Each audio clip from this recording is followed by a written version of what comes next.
Welcome everyone to BCLA's webinar, What's Next? Community Conversations During a Time of Profound Trauma. This is the final session in a three-part series on a critical moment, libraries, civic engagement, and Black communities. Throughout its 50-year existence, BCLA has championed human rights and equality.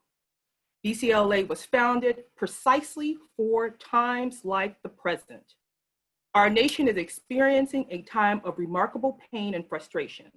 We continue to witness racism, prejudice, and marginalization toward African American communities across the country. As community anchors and trusted institutions, libraries have the potential to foster healing and understanding not only through our resources, but through authentic, deliberative dialogue. Libraries can be brave spaces that cultivate the type of bold ideas our communities need. Today, we will be modeling effective community conversations with the hope of inspiring similar programs in your library. I am honored to moderate today's session. My name is Tahira Akbar-Williams, and I am the librarian for the College of Education and African American Studies at the University of Maryland, College Park. Previously, I worked as the education librarian and served as a faculty associate at the School of Education at Johns Hopkins University. I received my master's in library science and my master's in African American and African diaspora studies at Indiana Bloomington. I finished my studies teaching women's studies at The Ohio State, where I received a master's in arts. Currently, I am the James Partridge Honor Award winner for Outstanding African American Librarian Professional, and that was awarded in 2019 by the School of Information Studies and College Park. And in 2012, I was selected as an ALA Immersion Leader, and I was honored to be shepherded in as a 2013 Spectrum Scholar. Currently, I serve as a convener for ACRL's African American Studies Librarian Interest Group and the historian for the Association of the Study of African American Life and History Information Professionals. Joining me today are two distinguished library directors, Ashley Tegel and Kenneth Wayne Thompson. I will allow them to introduce themselves. Good afternoon, everyone. My name is Ashley Tegel. I am the Executive Director of Wicomico Public Libraries on the Eastern Shore of Maryland. And I come to Wicomico County by way of Charles County, which is where my colleague, Mr. Thompson, is from. Good afternoon. I am Kenneth Wayne Thompson, Executive Director of Charles County Public Library here in Southern Maryland, and it is great to be with you. And as Ashley stated, we used to work together at Charles, and we are still working together, so I'm glad to hear that. Welcome, and it is an honor to be here with you both. In addition to our panel discussion, we will also want to highlight ready-to-use resources to help you implement community conversations in your local library. ALA has provided a number of toolkits through two projects: the ALA Library Transforming Community Initiatives that was founded in 2016, and the ALA Center for Civic Life Deliberative Training Tools. There are a number of freely accessible webinars on ways of organizing and moderating forums or community conversations. We will be sharing this presentation with you so you can access them after this webinar. So you have, for example, webinar 4, convening forums at your library, nuts and bolts, webinar 1, getting started, an introduction to convening forums at your library. So those are a few of those. There are a number of different models for you to use. For example, the World Cafe, Conversations Cafe, and Essential Partners models. They are step-by-step guides on how to adapt these frameworks to your library setting.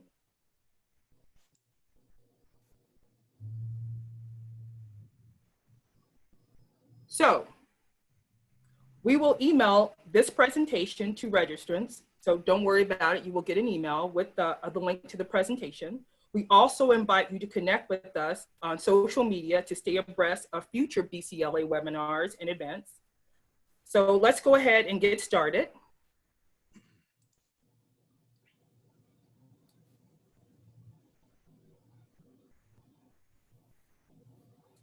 The questions are going to be in the chat box. And we are going to address, if you have questions for the panelists, they will be addressed at the end.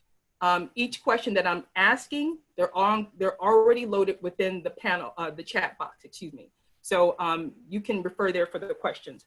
Our first question: how has recent uprisings and protests affected you and your community? What kind of support do you need in this moment? That's for our panelists. You want to start, Ashley? So in this moment, it's been challenging. And I think it's important to say that. I think for me personally, Breonna Taylor's death really struck a chord with me. And I think the support is just that listening ear, you know, just that having that space where you can vent. Kenneth Wayne is usually that for me. Because sometimes it just helps just to get it off your chest. I agree. I've noticed that in our community, there's been not only more protests and demonstrations, but a concerted effort to see what can be done at a local level regarding protests and uprising. I've noticed more gatherings here in Charles County, more invitations to participate on certain committees. So that's good. People are really waking up to what's going on. And I echo what Ashley has said, support that I really need, because make no mistake about it, it is hard, it is beyond hard, is someone you can trust to talk to. And I'm glad that we can lean on each other, and I'm sure that we'll continue to do that. So just a listening, understanding, truthful ear that I can just say whatever, whenever to. Amen. Definitely, definitely. So, and venting and being able to have that person at Solidarity connect with, and I appreciate you said more engagement in the community, because we change things with discussions with each other. And so that was really awesome. So question 2, and I'm going to give this one to Kenneth. You can start with this one. What role do you see for libraries and library associations to play in working to counter longstanding forms of racism and oppression? Oh my gosh. Yeah, that's a mouthful. I'll start with libraries. So I'm really grateful that I have the position that I have as executive director. And the role that we are taking to counter some of those long-standing forms of racism and oppression are just really confronting it or carefronting it. And if something is wrong within the system that I have now the privilege of leading, it is my task to fix it. If you can face it, you can fix it. So we're looking at not only our policy, we're looking at all of the ways we do our collection management, how we interact with our onboarding, all of those little things that have been overlooked. I'm really giving the time and the attention that it needs to really make things better and right, if you will. As an association, I challenge any library association to really put your money where your mouth is, so to speak. I've been seeing a lot of statements being posted and, posts on social media, but we really need to put some meat and some action behind those words. And I'm willing to work with associations to make that happen. So I hope that speaks to a clear answer. Yeah, definitely, definitely. Ashley? Yeah, I definitely agree with what Kenneth Wayne said. It's funny, right after this, my library system, we're working on our equity, diversity, and inclusion statement. And it was very deliberate that we didn't rush into it, because I felt like, yeah, I could write this and I could post it on the website and we could say that we did this. But it was really important to me to have staff buy-in. So we actually have a committee. And I was like, yeah, I don't want to write the whole thing. I really want to hear, because part of my explanation was, we really need that ownership. So in creating this statement, this now means that we need to look at our hiring practices. It means that we need to look at the programs that we're offering. It means we need to be mindful of, our own unconscious bias when we have customers coming in the building and some people we're asking to leave right away while others get the second chance. I mean, I think it becomes that you really have to mean it if you put it on your website. Like, you have to own it. So that's coming along pretty well. And I agree with Kenneth Wayne. I will say personally, I have been a little skeptical of all the statements. I will be honest. I feel like it's almost like a flavor of the moment right now. It's like I get emails from the grocery store, from my favorite clothing stores. And I'm like, okay, I've always been a customer. It would be nice to have had this level of effort to engage me all along.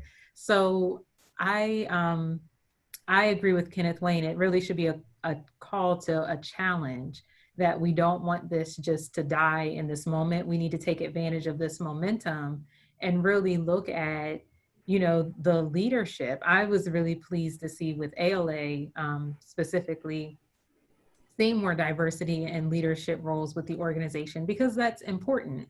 And I feel like a lot of times if people aren't represented, you're not getting the full picture of their challenges either. Definitely, definitely. And thank you for mentioning, ALA and our organizations. That's very true. We have in ALA a lot of the women who do the background work in Chicago, the skeleton crew, not the skeleton, but the nuts and bolts, the people who make the ship move are mainly women of color. And we have Tracy as our executive director, I think is her official title. And that's beautiful to move in those directions, but now we need to see our libraries also move in those directions, because we don't have the numbers in terms of representation at the academic or at the public level of people in leadership positions, people in, so how do we move, away from the statements, as you both said, and move toward, as you said, Kenneth Wayne, meat on the bone, and as you said, Ashley, action. And agree with you. Listening to a Native American woman today, as the case was, the Supreme Court decided that Native American land was going to be, I think it's in Wyoming, if I'm correct, please correct me if I'm wrong. And they asked her about it, Gorsuch wrote the decision and they asked her about it. And she said, well, I'm happy that we finally got our land. However, I'm still skeptical. I want to see it in writing and I want to see what we have. And that is kind of where we are right now as communities of color. It's nice for the statements. It's not for people to say it, as you both said. Now we want to see it in action. When the rubber meets the road and I actually get to stand on the land and I get the paper in my hand and I get the promotion, the title, et cetera, that's when I know it's real. So I think we're kind of at the show me state. Question 3, we can go ahead and start with Ashley. It says, what is the role of Black librarians in maintaining cultural history and forging ahead to galvanize social equity? Wow. Yeah, it's a big question. Yeah. I mean, I think step one for Black librarians, it's like, know the history. I feel like in my community, we tend to understate, I think, the role of race relations, for good or bad, in the community, and the impact that that's had overall on what the community looks like today. And I think it's really important for Black librarians to feel comfortable with, you know, speaking to other leaders about that. And so one example is with our public schools. I remember I went to a town hall that our county executive had, and it was at one of our historic Black landmarks in Wicomico County. And there was a lot of feedback, negative feedback about our public schools. And I know who the superintendent is. So, you know, I shot her an email afterwards. I was like, hey, this is what I'm hearing. This is what this specific community is giving as feedback about their experiences with the schools. And I'd like to think in some small way that hopefully that's helping to bridge some gaps. And I think that's where Black librarians are really critical. It's not just about the public library experience, but really it's about that entire education experience for minority and marginalized populations that I think we can fill in and try to be that voice. Yeah. So to add to the public schools piece, Ashley, I recently saw something on CBS News where they were discussing Black history in textbooks and how throughout the nation, there was a failure to mention slavery. So there was no consistency in our history that's being taught in the school system. So I think one thing that we can do, and that I'm thinking about doing, is to employ experts like Tahira to come to public libraries to augment that history that, let's just say, y'all, may not ever, never, ever be in the textbooks the way it's supposed to be. Yes. As a public library, we can still offer that realness from our trusted experts to families and other communities. So I think that's one way to maintain cultural history as well as galvanize social equity. Because while I'm really optimistic about our future, we need to own more of what we want to see and what needs to be seen. Yeah.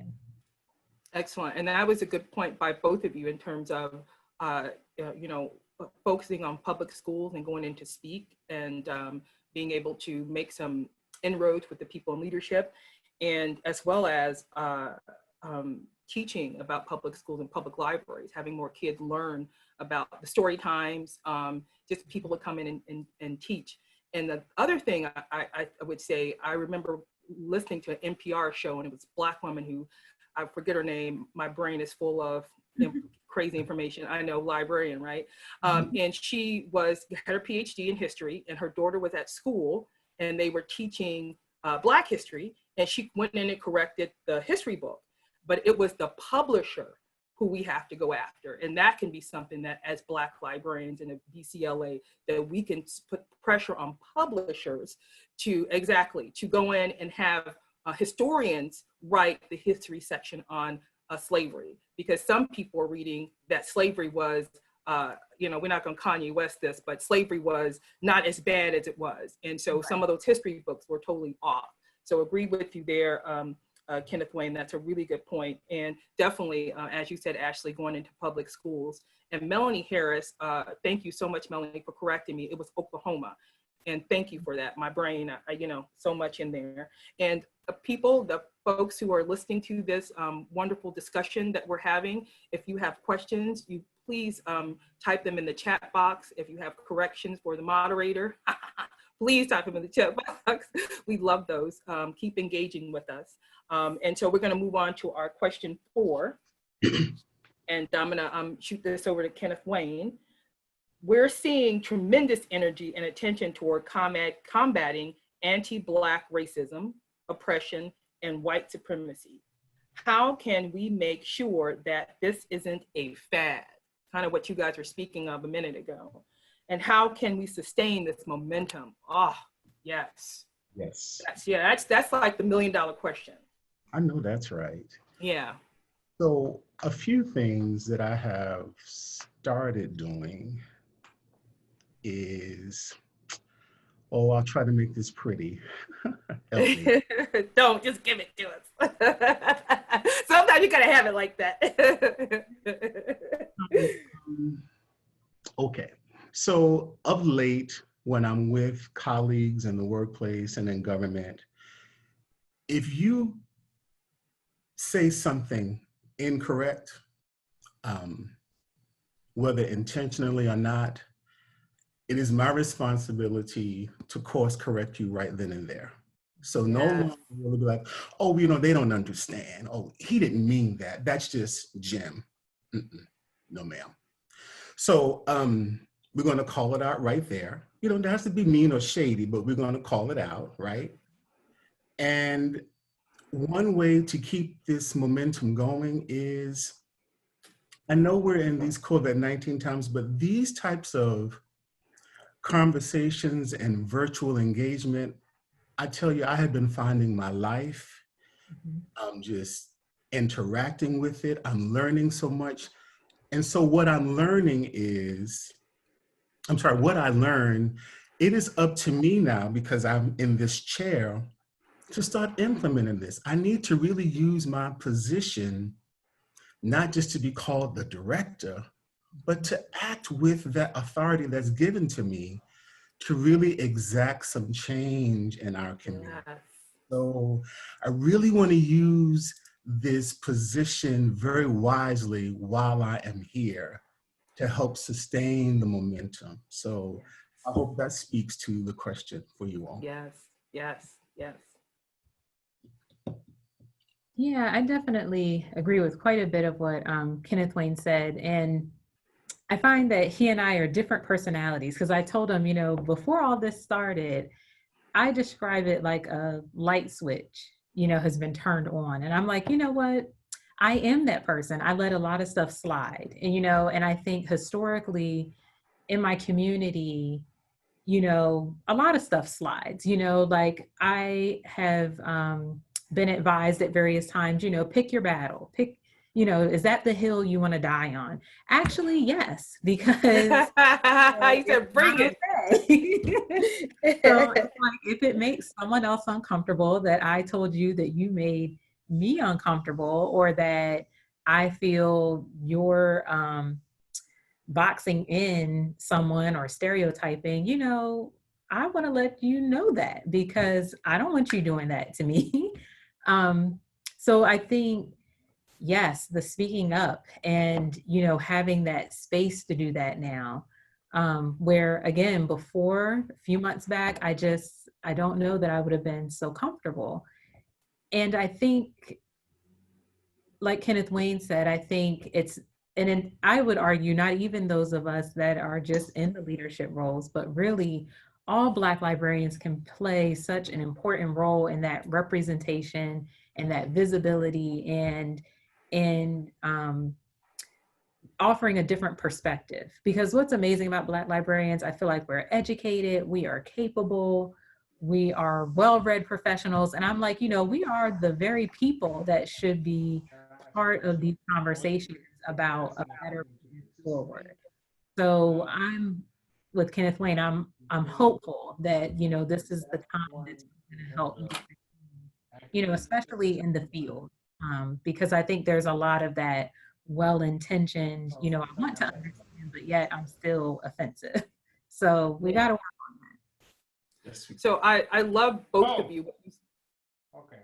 Oh, I love both of you, what you said, which is to call it out, Mhm. to use your position to make the change. And this is not just something that you do in leadership. Anyone can do that as Black librarians.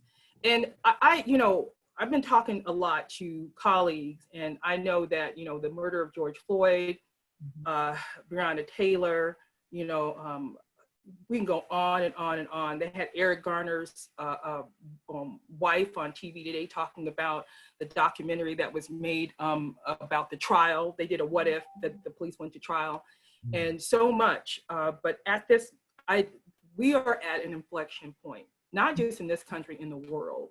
And we've been talking about this. I could not believe it. I was in tears. Because Ashley, you just said that I was out of it for a little while, because we had just been moving along on this pushing these issues to the forefront and just to get beat back down or pushed back down, and so you just keep moving and moving. And to see Black Lives Matter in Korea, to see Black Lives Matter in Portugal, to see Black Lives Matter in Hong Kong, to see Black Lives Matter in Africa, would let us know that we are at a time, a global time of movement, not just in this country, but in the world. And when Black people stand up, the world stands up and takes notice. I mean, that was huge to me. And it let me know and helped me really understand the power of my ancestors, the people in the 60s marching and movement. They made an impact, not just on this country, but globally. And the inflection point that we're at, people are feeling that. And for us not to stand up as Black librarians and push that momentum forward and do our jobs, we would be doing a disservice to our history and ourselves. So both of you, thank you for those comments, because that's exactly where I think we should be. And I think where we are, because it's happening right now. So if we don't ride this wave, it's just going to solve under us. And so, so that was our fourth question.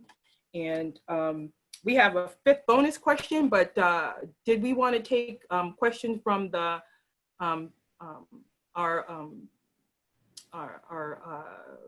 my brain. Do we want to take any questions from the chat? There you go. See, it was running around my head. I knew I was going to get it. Anna, do we want to take any questions from chat, or would you like me to ask this next question? Hi, yes, you can go to the next question. We did get a question on Facebook that I will be addressing in the chat box because it is something that I can copy and paste. The question was, can we institute community agreements when we are hosting community dialogue such as this one? There are often button pushing questions and statements, and how can we have a set of agreements before we begin our collective dialogue? So I'm going to be copying and pasting some steps and some guides that we have used locally, and hopefully you can tailor it to your library setting. And please feel free to ask any other questions about deliberative dialogue and community conversations. Definitely, definitely. That was a wonderful question. I'm going to ask this last question, and then I'll double back and add something to that if allowed. So the bonus or next question is, can you give some examples of cultural programming or anti-racist programming in your library? Yeah. Oh, sure. So not only with programming, I have charged our collection development manager to use a software called Diverse Bookfinder. It's a collection analysis tool to really add some life to our picture book collection, because it didn't have any life, if you know what I mean. So that's one thing that I'm trying to be nice, y'all. So that's one thing we're doing with our collection. We have called upon the Maryland Commission on Civil Rights, Dr. Kara N. Hunt. She did a workshop with my staff, and she's going to do a community workshop on this very topic that we're talking about. So that's one program idea. And I'm really happy to share that Charles County Public Library is co-presenting with the Prince George. Is that the same? Hi, can everyone mute their microphones, please? If you are in the audience, can you mute your microphone? Thank you. Thank you. Big comments. It sounded good.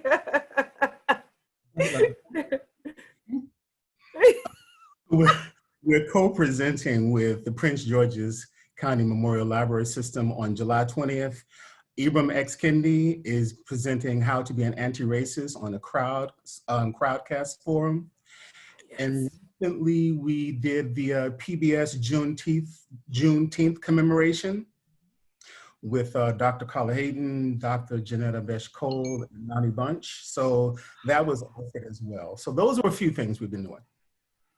Oh, that's awesome. And you said July 20th, is it Kente X? Yes, yes, and I believe Can you share that link with us? Sure will.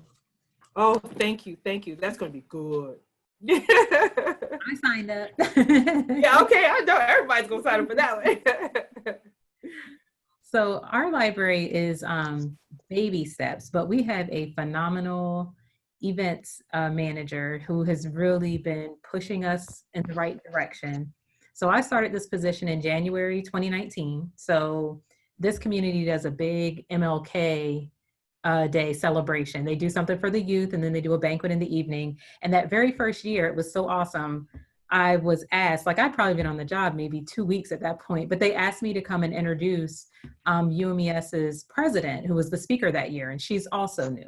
So it's awesome locally to have those Black women in leadership and education roles. But so that's important to me. I know that we have library staff that historically go and volunteer on MLK Day. But here's the thing, the library was open on MLK Day. So I asked the board, hey, this is a holiday. We need to close. And Okay. I just think it's so important because I grew up in this community and I'm like, yeah, MLK Day is a day of service. It's a day of history. It's a day of learning. And so I'm like, yeah, our library should not be open. And I'll add, we should not be open with no plans to do these types of things. It's like, if we were going to be open, at least have things on the schedule to commemorate the day. We didn't. So I found that pretty problematic. So we made that change. We've also, this year for Black History Month, made sure we had a roster of programs. So we went through a Maryland humanities grant. We brought in a music presenter that kind of did a history of the civil rights through jazz, which was phenomenal. We had a dance group, an African dance group came in and did a presentation for children. So we're making progress, and you know, we're not stopping with Black History Month. Of course, you know, that's my heart, obviously, but you know, looking at what it means to really be inclusive. So now we're looking at Pride Month. What are we doing? Because we live in a county named Wicomico. Do we honor our indigenous population through the library? So there's a lot of work to be done, but was very happy to see that we went from 0 Black History Month programs to at least having 3 that we really invested in. And I think that's the important thing too, where we hired presenters, hired professionals that could really give that accurate history. Yeah, no, that's really wonderful. If you have not muted yourself, please mute yourself because we can hear background noises, so FYI. And the 2 programs that so Kenneth Wayne, you said you're gonna put that in the link for us for your program, and the Black History Month program, which is having them close the library and start that programming, big deal. University of Maryland College Park, since I've been there and before, had not had a Black History Month program. And we did one this year around the readathon, a lot of Black authors reading that. And also in 2016, I created, if you live in DC, reach out to me and you're interested in the Diversity Immersion Institute. I created an institute to bring more African-American males into librarianship. It's a summer program. And it also teaches white librarians about diversity and inclusion. It's a 7-day program on the University of Maryland's campus. It's like a conference, and we'll have to see how we're going to do it the next year because of the pandemic and how things are going to go, but would love to have some people volunteer and join us with that. So we have 3 really good, awesome programs to contact our speakers about, or 2 speakers about, and then my little program. And so we're gonna move along to questions.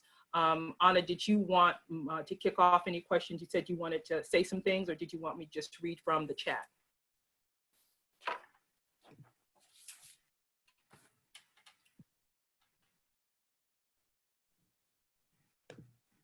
Oh. Okay, so here is a question from the chat. It says, bumping this question, as a white librarian coordinating programs, what are the best ways to be more inclusive, both in programs, subject, and attendees? That's a good one. Also, our programs are only Zoom due to the pandemic, of course. Mm-hmm. Any suggestions, welcome. Another is, I recently graduated from library school in Midwest, and there was one person of color in one class, and they were not a library science major. What can we do as professionals to combat the idea that librarian is a white job? So that was a two-part question. What can we do about programming, subjects, and bring more people in? And then how can we be more inclusive as white librarians to get more people of color in the field? Either one of you? I think the most important thing, I mean, we're librarians. I always advocate, do your research, so, have you looked at your library's registered card holders? Who are you reaching? Who is coming to programs? Look at the broader data outside of your library. I know our United Way regularly does different reporting. I've actually networked with someone that's what his small business does, is like community research. So seek out those people that can help you learn the community if you feel like you don't already have a good handle on it. And then the next step in that process is, and then don't be afraid to ask for help. So I still do it all the time. And again, I'm working in my hometown library where I actually do know quite a few people. But, sometimes it's just a phone call, what resources are around. I have found our local mediation group, which is a nonprofit, has been a wonderful community asset for conversations about race and race relations. We have an HBCU, historically Black college and university, like within a 30-minute drive of my library system.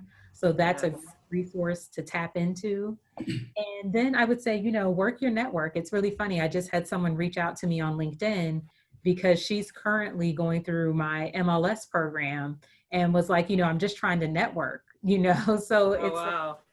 Leverage, those connections that you might have. And it may take you a few steps, but I think if you do a little research, you're going to find those people that can get you in that right direction. Yes. And what I recommend for that programming piece is don't make it hard. We reached out to our Department of Social Services, the number of families that are in the waiting room, waiting to get services. Bring a program there, and then that could shoot up to a program at your library. We've spoken to the College of Southern Maryland. There are students who really need to do this work as a part of their coursework. Engage them and pull them in and help you. And they will let you know what's needed in the community.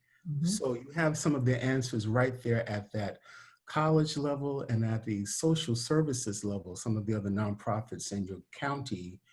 And you'd really be surprised of the partnerships, and you don't have to do a lot of the heavy lifting. So that was awesome answer. So we have work your networks, as Ashley said, somebody reached out to her, library from a library school, social services, Kenneth was saying, go out and see where the need is and create the program. You have, if you're on this webinar, BCLA is a resource. ACRL, African American Studies Interest Group, is a resource. Email me, we'll put you on a listserv. You can send out information on listserv, say, hey, I am a white librarian, I have no clue, I want to learn about this stuff. Would anybody like to collaborate? It's going to be a part of you creating and being brave enough to go out and do it, and leave yourself open to learning, because you're going to stumble and make mistakes along the way. So your Black networks, so a lot of Black associations. ASALA has information professionals, BCLA, African American Studies Interest Group, Chicano, Reforma. I mean, you have on and on and on. You can ask to get on listservs, you can get on ALA's page, and you can just say, hey, I'm reaching out. I want to do some work here. I don't know. Can someone help me? And so, as Ashley and Kenneth said, there's all kinds of things around you that you can connect with and do. So another question we have is there a place to find advocate speakers for my library association in Wyoming? We are facing a difficult process building our statement. So again, reach out to your associations, right, guys? I absolutely agree with that. Yeah. I mean, I think the assumption can be, I like what Kenneth Wayne said, don't overthink it and be comfortable with what you don't know. So, looking for those people can be really helpful. I can tell you what my system did, because the person that's leading our EDI statement committee is not a Black person. And I think it's kind of great. I mean, there's some of us on that group, but what she did was she looked at other websites, other library systems, and started pulling together some thoughts so that as a group we could come back and shape it. I think the most important thing, if you're specifically discussing your EDI statement, I would say is make sure it's something that you can actually take action on. So you might be a library system that, you know, ours is probably going to be a page, but I can say for the action step items, those things are already in progress. There's some things in there that we're already doing, but maybe your EDI statement has to be fluid. So maybe you come up with your statement of intention for now that, you know, our goal, we are striving towards, you know, this measure, and we support these efforts in our library system. You might not have it figured out in one swoop. And yes, going back to that network, I think is everything in that process. Yes. And if I'm not mistaken, I think ALA Equity, Diversity, and Inclusion has a Speakers Bureau. I don't know the website off the top of my head, but I think that would be a great place for anyone to start. So Yeah. You got to do your work. You got to go reach out to people, scour your networks. It's not hard. It's not going to take you a day or two to do it. You go to ALA's website, and then you can have, as Kenneth Wayne said, you find, and Ashley said, you can find a lot of resources. It's just you reaching out to people and say, who can I talk to? Do you know someone?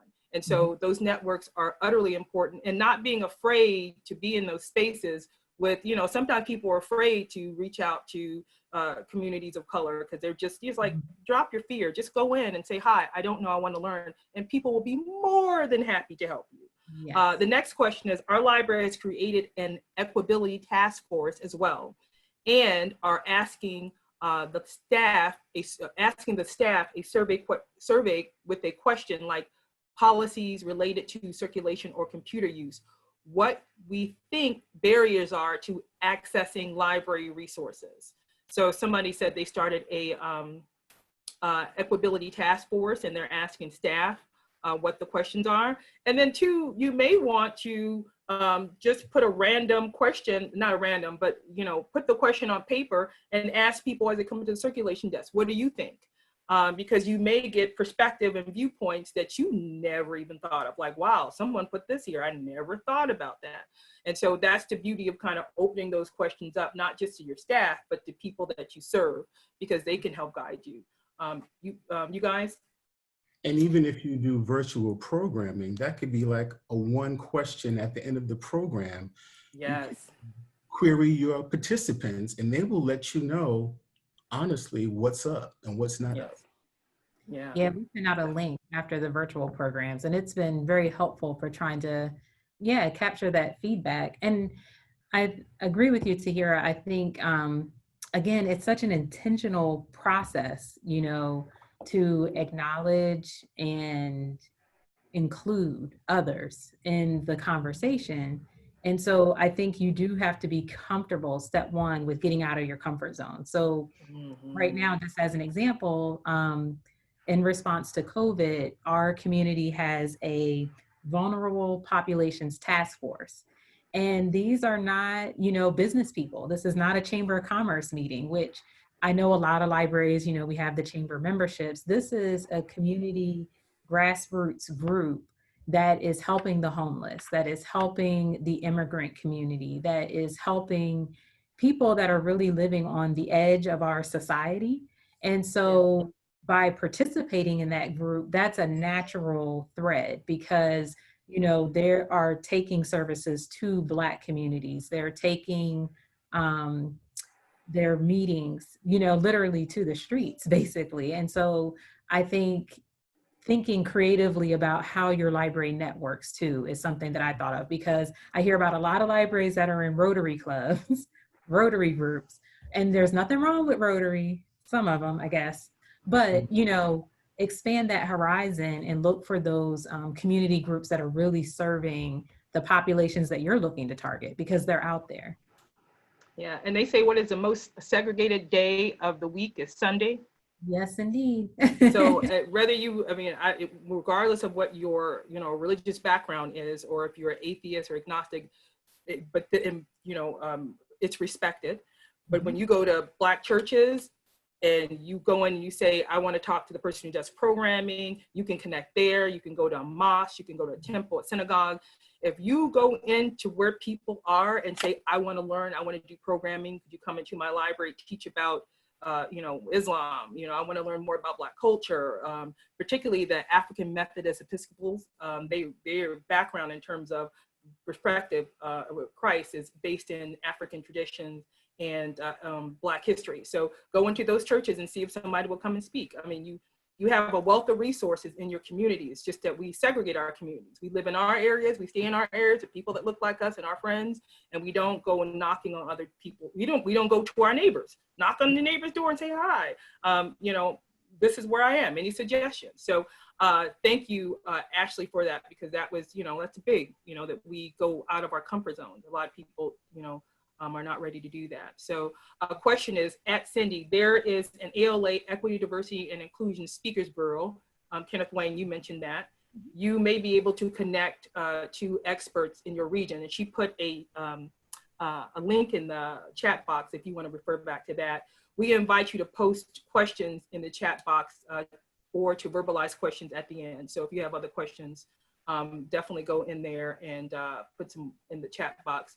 What about trying to encourage the development of open educational resources and pressuring the school districts to adopt open educational resources? There are more models in the higher ed, but I really wish we could create some good and accurate textbooks that would compete with the publishers who are going to be problematic so long as they are trying to get the statewide Texas contractors out of Texas. That's what it is. Texas is one of the big ones. And so, open educational resources. I love that question. How about pushing that more? And that's what connecting to your different ALA organizations or Black organizations, as I listed 3 of them, and talking about that, as well as Latino organizations, to get that, honest representation in those books. So Kanye West won't be saying slavery is a choice. I know I went there. Okay. And his mother taught African-American studies. I was like, ooh. I know. Okay, I'm back. I digress. Okay, Ashley, go ahead. I know. Well, and I think to hear you bring up a good point too. I think Black librarians, we need to be aware of what's in our collections. I mean, we've been talking a lot because we're so close to the public, like, maybe we need to get in there and throw some things away, because I think that perpetuates it too. It's like maybe the public library shouldn't be a financial support to erroneous information about the people that we say we're trying to serve. So I think what Kenneth Wayne said earlier about using that software to try to diversify the collection, that's so important. I know some of my staff have been doing some trainings on, diversity audits for library collections. And again, that's just very important, and just making sure that that information is accurate, because that's our job at the end of the day. I mean, I think that's huge. We're librarians, we are information professionals. It's like, we can't say we're the expert, we're an education partner, and we're putting out bad information. I love that you said education partner. I love that. That's what we are. Not the gatekeepers, but education partners. Yeah. And Kenneth Wayne, could you post in that software? Because thank you for doubling back on that, actually, because I was going to ask you about that, because that seemed juicy. I was like, oh, yes. So the other piece to that, Ashley, is I have been working with superintendent of schools here in Charles County to say, listen, your customers are my customers. We're working from the same pot of money from the county. We don't need to duplicate the same databases. Let's really be intentional about what we buy for the next school years, so that we can stretch this money, and then we can really, really share our resources more effectively when it comes to the learning piece. So that's a conversation that we're starting at the superintendent level here in Charles County as well. That's great. So both of you talked about approaching leadership in schools and working with them and formalizing programs, which is an awesome idea. Kenneth Wayne, the software that we talked about, you're going to post that for us in the chat when you get some time, right? Right there. Cat is right there. Excellent. He's excellent. Okay. So someone said call it out and question why. We can talk, I think it was referring to publishing as well as bad behavior. I think that Kenneth and Ashley, you were referring to. And what are some of the systematic issues in the library field that need to be addressed to make libraries more inclusive for staff, to encourage more BIOPC to enter the profession? Oh my gosh, that's a big question. Who wants to take that one? You want me to read it? Could I have the question again for 100? Yes, you can. It says, what are some of the systematic issues in the library field the library field needs to address to make libraries more inclusive for staff, to encourage more Black professionals to enter the field, or professionals of color even? Right. So for me, and I'm going to really take off the Band-Aid, for me, I have charged and challenged my staff to treat people who don't look like them with the same amount or more respect than you would garner, because I discovered that we were just not getting it. And let me put some meat behind that. Before I took the job that I have, I asked some people to shop the Charles County Public Library. Oh my goodness. Back and report to me. And the homework was just not warm and fuzzy. So we are still working on that exercise. So, and it's bringing them to a closer realization that this has just simply got to be done. We live in a county where everybody does not look like you. You don't have the upper hand because they don't look like you. And guess what? If you can or won't do it, there'll be some ramifications for your behavior. All right. So that's just where we are. And we're making strides. We're not there. We're making strides. So I guess that equates to just good old-fashioned respect and better customer experience and service. And accountability. Yes. You're holding people accountable. That's what we're not doing enough. So yeah, I appreciate that. It's the training and accountability. Yeah. Ashley? Yeah, and I think back to what Kenneth Wayne was saying about one of the benefits of a leadership role, it's policy. Like I struggle a lot with noise. I'm like, I don't know, if it's story time and it's loud, we don't tend to complain, right? Oh, it's little kids, excuse us, it's story time today. But I have a slew of Black teenagers that come to my library after school pre-COVID, and it's like, but they're loud, they're obnoxious. I'm like, well, what's the difference between the story time and kids on the computer playing a video game? So I think we have to think about when we're writing policy and implementing it. And I know when I started my role, because we're a library system that had security present, and I remember just having to say, look, we're not policing people. And I remember one time being at the reference desk, speaking to the department manager, and I heard some customers and they were just loud. And unfortunately, they were our Black men that were in the library during the day. We have a significant homeless population. And I just remembered like, okay, nobody's gonna say anything. So I did the church, excuse me, I'll be right back. Walked over, excuse me, gentlemen, you're a little loud. We're trying to, people on the computer, trying to get work done. Can you just bring it down? And then I walked back. My experience when I first started this position was that immediately that situation would have escalated. And I think it was very powerful.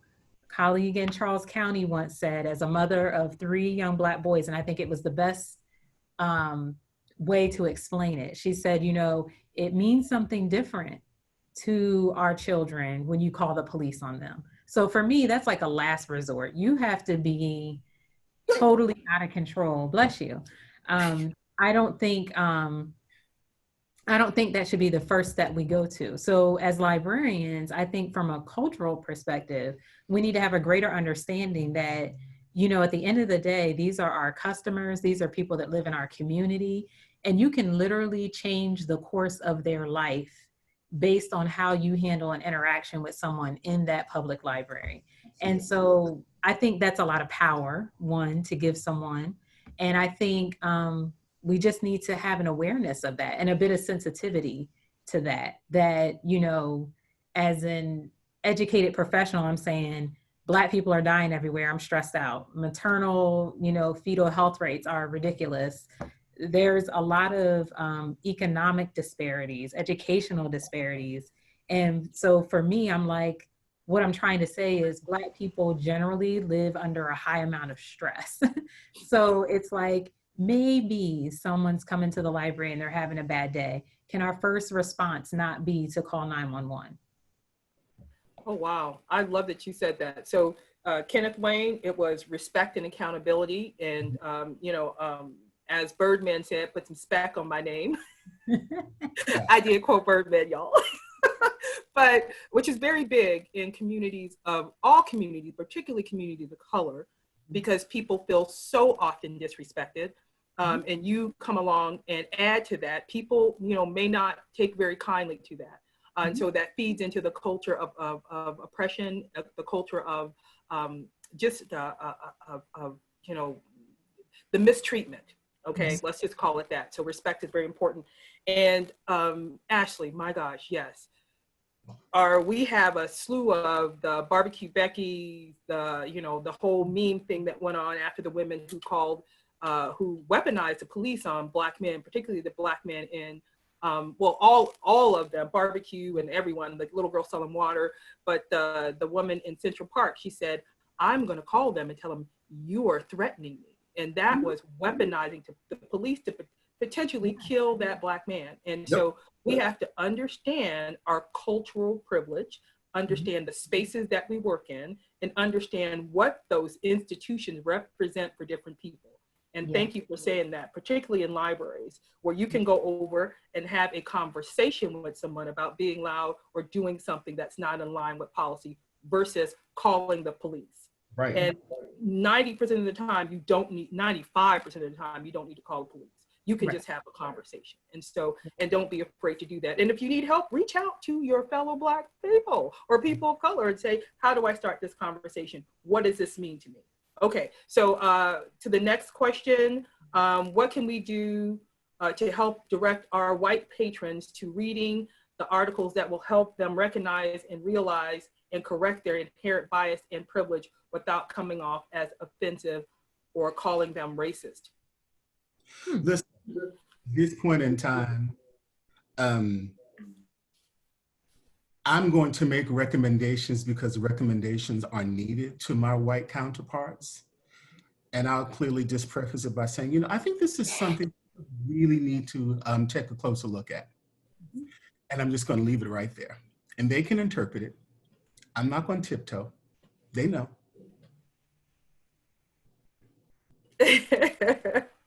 Ashley, you wanna?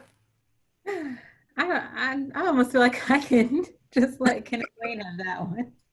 Unless my only addition would be, unless you want to pull my aunt, whose favorite question in her workspace is to say, well, please tell me more about what you mean by that. Hello. That gets the conversation going, or not. So CBS News with Gail King and Tom Kopelski. I'm going to look this up and I'm going to put it on the link. And he went around New York and read Kente, Ibrahim Kente X book. Did I say that right? Ibrahim Kente, his book, How to Be a Anti-Racist. And he went and asked white people in the city, are you a racist? Are you a racist? And it was very interesting, the responses that he received back. And if you want to go and read that book, very important book, it helps you with the fundamentals, even if you have to pull little sections out for people. But what I learned through that interaction he had with different people, he asked a white man, are you a racist? And he said, no. He said, have you done racist actions? And he said, no. He was really upset. Then he asked another woman, are you a racist? And she said, no, I believe that those people are just like me, that they need to work harder. And if those people work harder, Black people, then they'll be as successful as I am. And so he had to help her deconstruct that statement to say that you do have some racist, beliefs based on how you answer this question. However, it doesn't mean that you stay a racist. Racism is a dynamic question and not a static. Just because you have racist ideas and racist policies and you say racist things doesn't mean that you're inherently racist, because people learn that racists burn crosses in front yards and are the Klan, and not my mother, who has been saying racist things at the table since I've been a little girl, right? And so Kenneth Wayne said this earlier, when you correct those little statements to say that is racist, that's considered racist. And so please read that book, and you can and go online. A lot of people are having conversations, YouTube, yes. Uncomfortable conversations with a Black man. He explains the difference between Black and African American. There are Ibrahim Kente X has many YouTube sessions on there. I mean, go and readings, little snippets of things that help people understand this. But I think that on CBS News with Gayle King on Sunday morning, that demonstration helped white people understand that you may not consider yourself a racist, but you do have racist opinions and racist perspectives. And that's what we need to work on progressively. So anyway, that was a long statement. Many apologies for that. But okay, next question. I want to say that your leadership in our field is so appreciated. Thank you. Oh, they're thanking you guys. I thank you as well. Excellent, definitely. How can someone who lives in a predominantly white small town adequately call things out and not worry about losing your job, especially as someone who is not a manager or director position, in a director or manager position? That's a good question. I totally get that. And it is imperative that you align yourself with someone with that clout and that leadership that understands the position you're coming from, and deliver it together. Don't try to go it alone. Make sure that they have your back and they understand where you are coming from, and then do this co-delivery. Again, don't go it alone. Get some support if you need support to strengthen your idea. Yeah, I think that's a good point, Kenneth Wayne. But I also argue, and then it goes back to it, sometimes you do have to say something. And I think while support is good, it's like sometimes, so I feel like whoever's question that is my library system. It's like leaving Charles County has felt like a shock to my system, because I was used to seeing a lot of Black people everywhere and they were my neighbors and just all of it. Worked with Black people, and here the percentage is a bit smaller, but we're present. And so where it's been challenging for me in this role is trying to be part of that change. Like, I understand what y'all are saying. Some great things are happening in this community, but as the only Black person in the room, on more than one occasion, I'm wondering where everyone else is, because I know they're here because I grew up here, and they did not just disappear just because I moved 10 years ago. So that is honestly a tough one, because I think if your library system is located in an area where I think it is, which sounds very similar to mine, I would say you're going to need some time on your side to build those allies and to have those educational moments. Because I've been in my role 1.5 years and I still get a lot of, well, it's not because you're Black. I'm like, well, maybe it is actually, and we won't even get into then the gender and race that just totally means I should not have anything to say at all.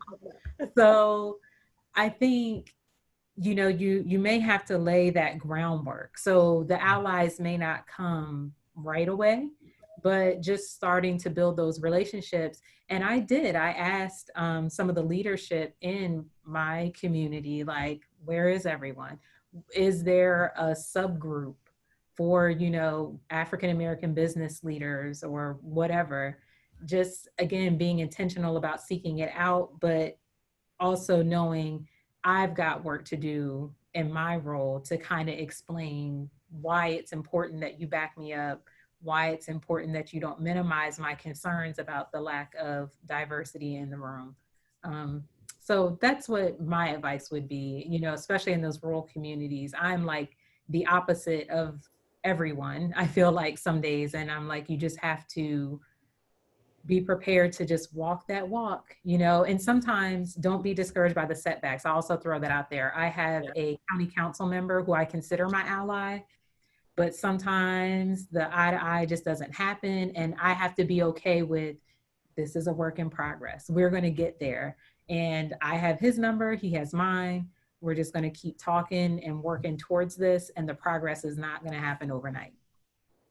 That was, yeah, excellent, excellent. A work in progress, build your allies, connect with your allies, and start making baby steps. Don't, the problem we face now is so many people for so long did nothing. And so don't just do nothing. And there's also a book by A White Fragility by Robin DiAngelo. That's been a really good one that people have been reading as well. So if you can go and check that out, that'll be very helpful because it's written by a white woman and it kind of reflects her journey into awakening, so to speak. But it's called White Fragility, really good. Such a difficult question. I notice publishers are promoting anti-racist literature. Maybe we should have more videos and digital content. Agreed. And there is a lot of stuff there's a lot of information on YouTube, a lot of people discussing it. CNN, MSNBC, CBS, PBS had a whole thing about racism, teaching your kids on racism. The resources are out there. So you guys have anything to add to that? And use your library card, please. Like that's my favorite thing. Right now, I think our library's catalog, because we can change like the books that are displaying on the catalog homepage. I'm pretty certain we have an anti-racism reading list there right now. So I'm like, you know, the books aren't hiding, but again, it's being intentional. And I think you're right to hear that if you look online, you could probably Google right now, best anti-racist books, and it's going to be that first hit. And then just work that library card. I mean, it's something that should have always been discussed, but has not been. And how I feel about learning African-American history is that's been kind of my work to do, and having a greater understanding of my community. So, you know, the most powerful thing is probably in your pocket that you got, you know, many years ago. Use that library card. And many of those libraries will have the audio book. So if you don't like to read it, you don't have time, check out the audio book. When you're cleaning the house or driving to work or whatever, you can just work that in. It doesn't have to be an extra thing you're doing. You can make that happen through your chores or, you know, things you have to do. Kenneth Wayne? Here, what y'all said. I recently graduated from library school in the Midwest, and there was one person of color in the class, and they were a library. Okay, I think I read that one. Yeah, okay, I'm sorry. Coordinating programs, inclusive, okay. Oh, here it is, excellent. Embrace our kitchen table, conversation. We belong to a broader community of practice. Let's all foster a village setting. We're in this together, amen. 2 ears, 1 mouth. Listen carefully and try hard to understand opposing viewpoints. Draw on your own experiences and views and beliefs. Refrain from generalizing. Wow, that was powerful. Thank you, whomever added that to the chat. And again, this will be available for you all. We are reorganizing our collection. Can you talk about whether items should be separate by category, for example, African American fiction? And if so, how should these be titled? I worry about using euphemisms that reinforce racist bias. So recently, with us using the diverse book finder software, updated our policy. No more of those little genre stickers. We don't need to separate collections like that anymore. If nothing else, it brings too much more attention to that collection. What if you have a young child who's trying to come out and he or she doesn't want everybody to know what section he or she's going to? So we don't need to bring any more limitations into our building, especially with our collections. So we rewrote that policy. That is a thing of the past. the collection is the collection, and we want it to be appropriate and attractive to whosoever will let them come. So I wouldn't recommend that at all. Yeah, I agree with Kenneth Wayne. And Kenneth Wayne, I'm gonna tell you a story from way back before your days in Charles County. So when I first started there as a fresh new librarian, they had pulled out books in no scientific fashion whatsoever, I would also like to add. And they were just like, you know, African American, if it looks like it's about Black people. And I think one of my challenges there was, I distinctly remember, because I'm a huge Toni Morrison fan, and somehow my girl Toni Morrison got lost in that shuffle. And I was like, oh my goodness, you cannot put the good sis of literary fiction in this little trashy urban fiction, whatever wilderness. I'm like, no, the book snob in me just came all the way out. I was like, we are not. So I made it my priority to kind of rearrange some things. I agree with Kenneth Wayne's point. I think we're already marginalized enough. I don't know that pulling out these different categories is helpful, because I think it reinforces stereotypes to an extent. And I think it also takes away from part of the magic of libraries, which is you should be able to discover other things. So if I've put all these African-American books off to the side and you're a white person that's looking to expand your horizons, is that opening the door to you to feel comfortable standing over there in that section, so to speak? I don't know. I personally felt strongly about it too, because I worry that it stereotypes some great writers. And I also think with the way that literature is moving, we're seeing a lot of books that are crossing genres. So it's like, you know, you've got great Black writers that write science fiction. You've got great Black writers that write, you know, romance, historical fiction. So it's like, then what do you do with those books that are African American? And so, yeah, I like Kenneth Wayne tearing down that system, because I think in our mind, we call it bookstore. We're making it easier. But I worry that, again, it reinforces that stereotype that certain books belong in certain places in the library. So what about when you have Black History Month, or Chicano, you're studying Chicano history, or you have Pride Month or Women's History Month? What about displays? You feel like displays are too much attention to those, particular groups of people? And to me, the display is reader's advisory. Like, okay. That's like the quick snapshot. When I was in Charles County way back when, there was a Black Lives Matter display up. So I think that's awesome, because I think people, because you still have that customer that's like, oh, I like, Beverly Jenkins books. So once I hit my J's, that's it, I'm in and out. So to me, using your display as a reader advisory tool, but I am a bit against like that standing idea of, but year round, you're just separating out. I think to me, it's been more telling if you do a display and then watch those books fly off of that display, because that to me is the merchandising that you should do. But let your collection be your collection. And the display could also augment a program that you're having. Yes. The place, so yeah. Mm-hmm. So I hope that answered your question. I guess my question of the person who asked that question, and the next question we have, I guess my question would be, what are some of the policies found related to circulation or computer use that are barriers for Black people, people of color, and other communities? Are there universal ones specifically found, and what can we do to change them? My question would be, what are some policies found related to circulation or computer use that are barriers for Black people or people of color and other communities? So we currently don't have anything in our policy and our public computer use that's a barrier, but what we are doing is working towards fine-free, so that if you owe a little bit of money, it doesn't prevent you access from anything that the public library has to offer. We've taken a very close look at policies to make sure that we are not stopping anyone, but we are inviting you to come and utilize the collection even more. Mhm. I don't know if that does justice to the question, but we don't have that.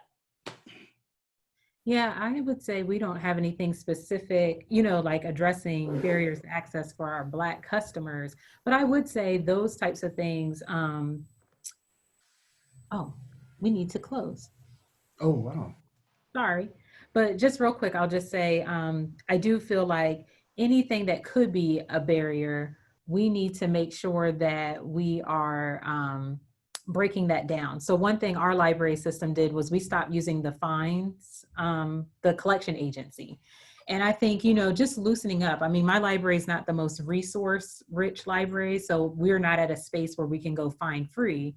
But I could certainly see it as part of our EDI statement and launching that we use that as a catalyst towards getting to that point. So yeah, just trying to break down some of the barriers on computer time limits. Like that was something else I wanted to change when I started here. Why are we letting people have, 4 hours if they want to stay all day and the computer is available? Because a lot of times we have software that can manage those things.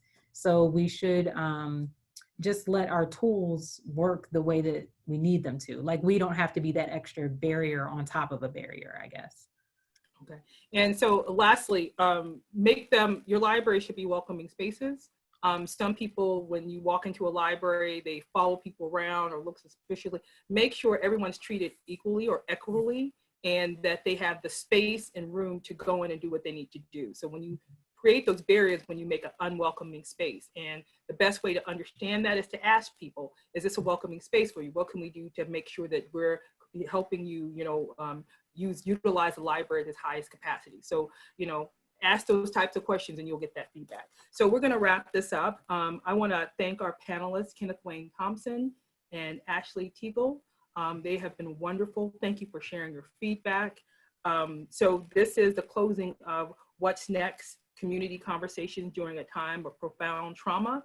Thank you all for joining us. You will receive this a webinar, a copy of this in your email. And if you have questions, you can always email us. And so thank you all again for joining us, and hope to see you at the next webinar session. Thank you, Tiara. You're welcome. Thank you. If you guys can hang on for 5 minutes as the panelist. Okay. We're here. Absolutely. I can see the countdown. It was at 2:08 initially. You can see people logging on. We can stop recording on Facebook, and we can also stop broadcasting. Go ahead and let the countdown go down, and then let me connect with Jesse so he can stop the broadcast. Okay. James Allen, did you have our Facebook? Did you do the Facebook? I was on Facebook. Okay, all right. So yeah, I was looking at you because you had the noise coming. I know, I do apologize. I was